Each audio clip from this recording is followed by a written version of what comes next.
Hello, in this lesson, let's find the component form of negative 3a plus 2b when a equals vector 5, negative 4, and b equals vector negative 2, 3. The first step we're going to take is to multiply each vector by a scalar. So I'm going to write negative 3a here,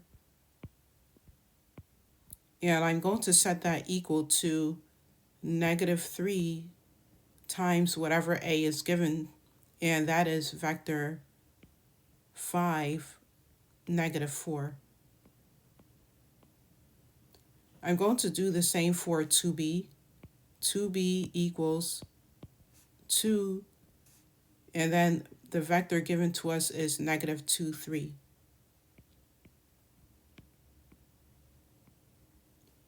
Now, what I want you to see here is to multiply a vector by a scalar, we have to multiply each component by that number. So what I'm going to do is place parentheses around the vectors here. And then I'm going to take each of these numbers, so negative 3, and distribute it to the 5, and the negative 3 distribute it to the negative 4. I'm going to do the same with 2b, so 2 being distributed to negative 2 and 2 being distributed to positive 3.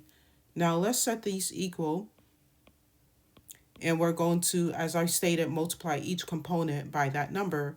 So we have negative 3 being distributed to 5, which gives us vector negative 15, and negative 3 being distributed to negative 4 is positive 12.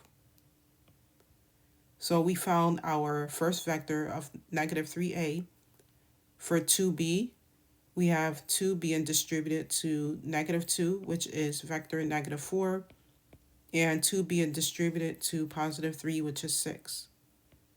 So we found negative 3a plus 2b. Now the second step we have to take is to add the two results. We have negative 3a plus 2b, which equals vector negative 15, 12 plus vector negative 4, 6.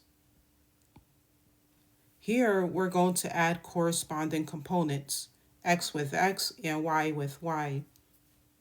We have our x's here at negative 15 and negative 4. So I'm going to rewrite that as negative 15 plus negative 4. Remember, we're adding two negatives together, so it becomes more negative, which is negative 19. We're going to do the same with the y's. Add y with y. We have 12 plus 6, which equals 18. So we found our answer, but in component form, it is vector negative 19, 18. Final answer. Okay? And we multiplied each vector by a scalar, then added the results component by component. And that's how to find the component form of a linear combination of vectors step by step. So what I want you to do is to keep practicing and stay tuned for more calm, clear math lessons and beyond right here on Math by TV.